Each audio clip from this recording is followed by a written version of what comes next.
Bon, monsieur Tolel, vous êtes un peu comme Jésus, les cheveux en moins. Ah ben oui, mais j'ai pas de barbe non plus. Non. Bon, vous, la barbe en ce moment, c'est pas trop... Vous voulez me crucifier tout de suite, c'est ça? On va attendre la fin de l'interview. Non, vous êtes comme Jésus, puisque vous marchez sur l'eau après la venue d'Éric Zemmour à Nîmes, qui a rassemblé plus de 1000 personnes. Oui, c'est vrai que le 15 octobre, il y avait énormément de monde. J'ai été surpris par l'ampleur de la mobilisation. J'ai été surpris aussi par, la chaleur également de tous ces gens qui étaient issus de tous les moments de la société. Ce qui me faisait penser vraiment à un mouvement, vous voyez, qui vient du sol. Bon, il y avait quand même beaucoup de notables. Éric Zemmour a dit qu'en ce mouvement, il était surtout constitué de bourgeois. La question qu'on voulait vous poser, c'était comment il se structure, il y en a beaucoup à Nîmes, alors, le mouvement d'Éric Zemmour dans le Gard. Il se structure de manière... accéléré parce qu'effectivement les échéances électorales arrivent et nous devons tout simplement de mettre en place une machine électorale qui soit la plus efficace possible. Vous les avez choisis, vos référents déjà ou pas? Ah oui, beaucoup de secteurs. Écoutez, pour ne rien vous cacher, cette semaine j'ai 131 coups de téléphone à donner. De gens qui se sont manifestés pour s'engager. Mais est-ce que vous les avez choisis? Est-ce que vous pouvez ce soir nous donner quelques noms? Quelques noms, vous voulez dire dans des secteurs? Oui, des référents, les secrétaires de circo. Ah, des secrétaires de circonscription. Je n'ai pas encore décidé les gens qui allaient guider les circonscriptions. Est-ce que peut-être pour nous donner en tout cas quelques chiffres qui peuvent être intéressants? Par exemple, oui, pardon. Typiquement sur le nombre de personnes. Aujourd'hui, les Amis de Zemmour dans le Gard, ça représente combien de personnes? Les Amis de Zemmour sur Nîmes, c'est aux alentours de 80 personnes. D'accord. Au niveau du Gard, on s'attend à 2-3 000. D'accord. Moi, je sais que j'ai déjà formaté, si vous voulez, l'organisation. Le moment où le parti va être formé, de manière à recevoir très rapidement aux alentours de 3 000 cartes. Ce sera combien l'adhésion? Parce qu'il n'y a pas d'adhésion pour l'instant. Non, mais encore... C'est comme En Marche. Ce sera comme En Marche, ce sera comme aux Républicains. Je pense qu'on va être dans ces eaux-là, bien sûr. Alors, Marine Le Pen et Jean-Luc Mélenchon ont eu beaucoup de difficultés, la fois dernière à la présidentielle, pour récupérer leurs 500 parrainages. Est-ce que ça risque pas, si Éric Zemmour est candidat, d'être son cas? Et du coup, vous, est-ce que vous avez récolté déjà quelques parrainages potentiels de maires? Oui, on a des promesses. Vous savez que ce sont des promesses qu'on fait signer aux maires en ce moment. C'est donc, si vous voulez, oui, bien sûr. Allez, Coralie, on est entre nous. Mais que vous êtes curieuse. Mais c'était. Il y a le maire de Saint-Bonnet, par exemple. Oui, Jean-Marie Moulin, c'est quelque chose. C'est quelqu'un d'ailleurs qui est destiné à avoir des responsabilités tout à fait significatives dans le Gard. Pour être candidat. Il y a aussi. J'irai pas à la fête votive. Il changerait mon nom. Mon prénom, je sais pas. Christophe Rolland va s'occuper de Nîmes, par exemple, ce que je peux vous dire. Christophe Rolland qui était au Rassemblement National? Non, qui n'a jamais pris sa carte au Rassemblement National. D'accord. Vous avez ex-adjoint. Vous avez des adhérents, des personnalités du Rassemblement National qui tapent à votre porte? Et des Républicains. D'accord. Et des Républicains. D'ailleurs, le responsable de la 6e circonscription, ce n'est pas un mystère, c'est Stéphane Guillemin qui s'occupait de la 6e circonscription avec les Républicains. Ça, c'est fait, il a été choisi. Oui. Lui était candidat au municipal à Marguerite. Absolument, il était secrétaire de circonscription. Enfin, il devait être secrétaire de circonscription pour les Républicains, mais Franck Proust, du coup, n'avait pas Ludovic encore Bouix, accepté. Par exemple, il vous a rejoint? Oui. Je connais, ça me dit quelque chose, ça, du côté de... Oui, de pays là-bas. De la Grande Combe. Avec un champion. De la Grande Combe. Vous irez loin. Alors, la Grande... On vous donne la parole. La Grande Combe, je connais bien la Grande Combe. J'ai joué sur le stade de Sainte-Barbe. Très beau territoire. Éric Tessier, il a vocation, pourquoi pas, participer à un projet politique avec vous? Éric Tessier, c'est l'historien bien connu à Nîmes. Avec un immense plaisir, d'autant plus que je respecte son œuvre, parce que c'est quelqu'un qui connaît parfaitement aussi à la fois l'histoire et Dieu sait s'il sait l'écrire également. Il était plutôt de sensibilité de droite, plutôt accoutumé chez les Républicains. Il vous a rapidement dit qu'il avait envie de vous rejoindre? Écoutez, on ne s'est pas contacté encore. J'espère qu'on va le faire très vite. Mais il est bien évident, si vous voulez, que je suis surpris de la qualité, je dirais, des gens qui nous rejoignent. il y a effectivement des gens il y a des médecins, il y a des notaires, il y a des avocats, il y a... mais pas de personnalité politique de premier plan, quand même. Je pense qu'il y a... il hésite, Gilbert Collard, pour l'instant? Je ne sais... Je ne sais pas du tout. C'est son problème, si j'ose m'exprimer ainsi. Moi, je serais ravi que Gilbert Collard rejoigne Éric Zemmour, bien entendu, parce que c'est quelqu'un qui est une tête pensante, qui a une faconde remarquable et qui a une analyse politique très profonde. On va donner la parole à Brahim pour poser sa question. J'avais préparé une question, mais du coup, vous m'interpellez, M. Tonnel. Moi, je vous vois plus... je ne sais pas, vous étiez avec une équipe de gagnants là, sur Nîmes. Je ne connais pas trop bien le territoire de Nîmes, mais il y a des jeunes pousses, il y a des jeunes élus qui sont en vogue, qui ont la possibilité quand même de faire un bon travail sur le territoire nîmois, notamment le futur maire, M. Courdy, François Courdy. Futur maire François Courdy. Oui, je pense. Vous allez pas bien le territoire. J'allais dire, on a trouvé moi si j'étais vous, je vous ai pas encore posé ma question. Je vous ai pas encore posé ma question. Rasez les murs, parce que là vous n'allez pas vous faire des amis là. C'est vrai. Allez, Brahim, moi, votre question. Je suis tranquille, je retourne dans ma province profonde là-bas à la Rincombe. La question c'est tout simplement, je comprends pas qu'est-ce que vous faites avec M. Zemmour. Ça sonne, voilà, il y a quelque chose qui m'interpelle.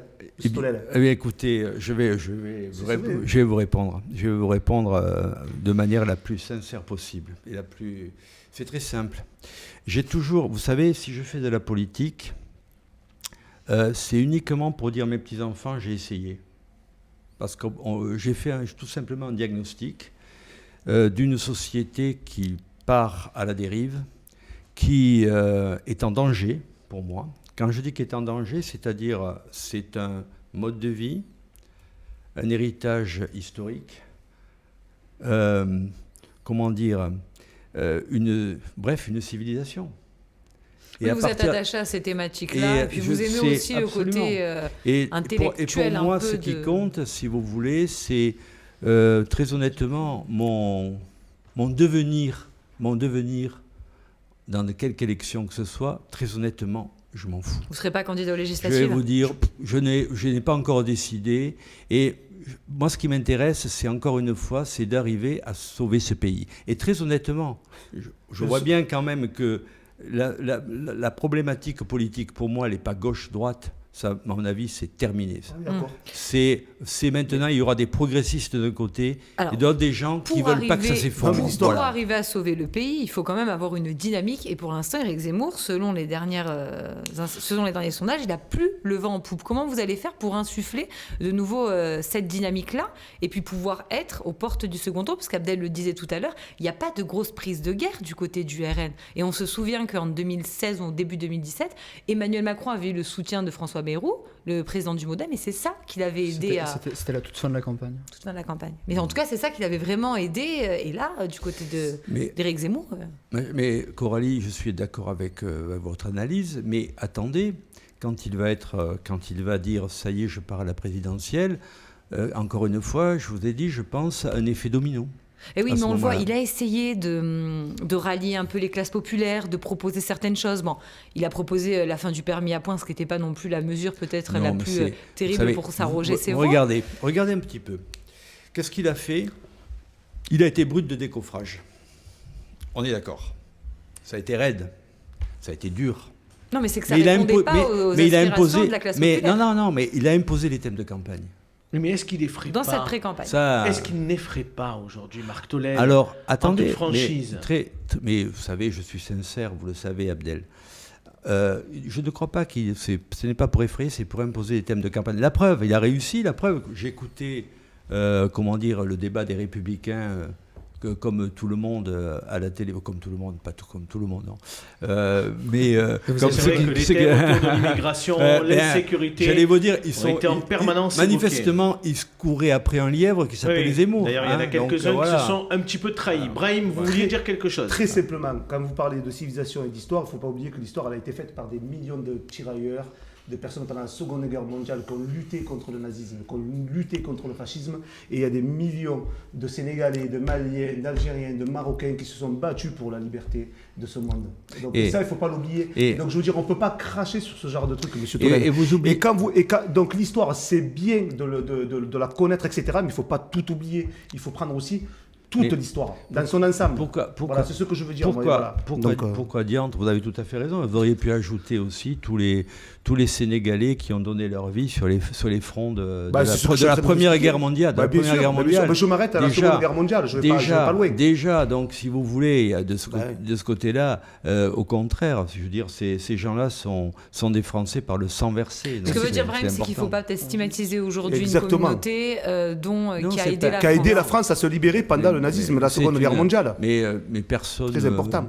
Je n'ai jamais entendu Éric Zemmour faire cela. On va donner la parole à Jean-Baptiste. Moi, j'avais une dernière question, c'était... Monsieur Tolède. C'est ta première, hein. Non, mais une dernière question sur le sujet. Oui. Non, Monsieur Tolède, c'était est-ce que vous ne regrettez pas de choisir de vous engager dans un candidat qui mène une campagne un petit peu monothématique, qui ne s'adresse qui ne prend la peine de traiter que très peu de sujets. Je l'entends rarement parler de santé, je l'entends rarement parler d'économie, je l'entends rarement parler de travail tout simplement et de culture. Oui, il a déjà parlé de santé de manière assez exhaustive il y a la semaine dernière d'ailleurs. Mais bon, je pense que tout simplement, je crois qu'il a un plan extrêmement clair qui me paraît moi assez évident, c'est-à-dire imposer les thèmes et ensuite dérouler le programme. Et c'est à ce moment-là que vous l'entendrez parler à la fois de l'industrie, de l'économie, parce qu'il adore l'économie, et de la santé, parce qu'effectivement, c'est un sujet et un vrai sujet.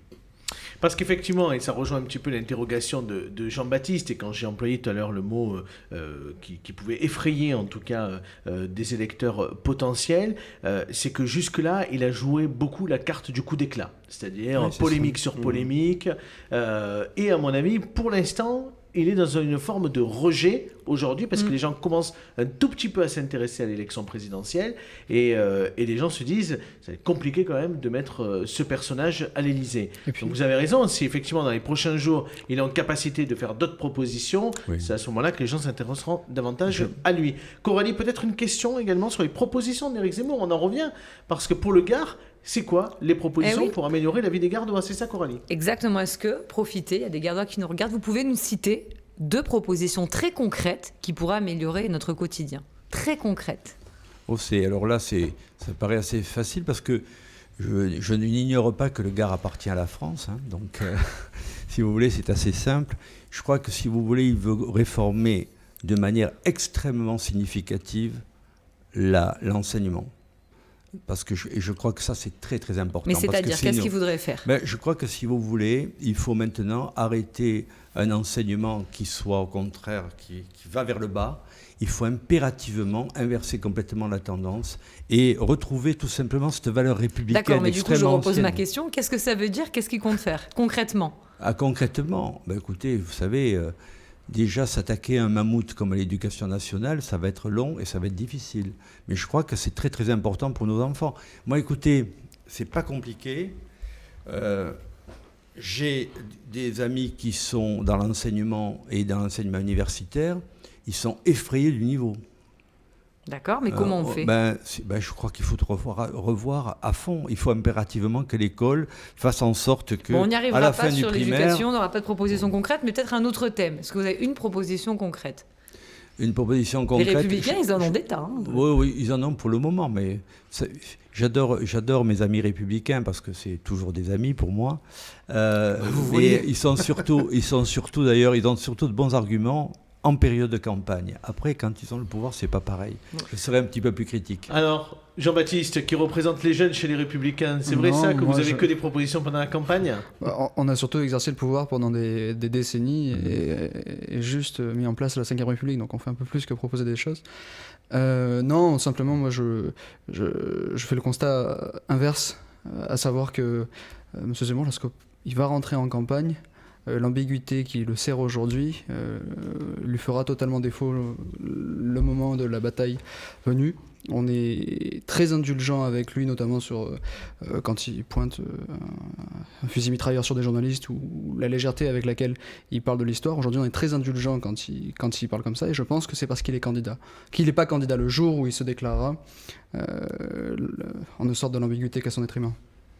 Merci à tous, en tout cas, d'avoir posé toutes ces questions, et merci à M. Tollet d'y avoir répondu.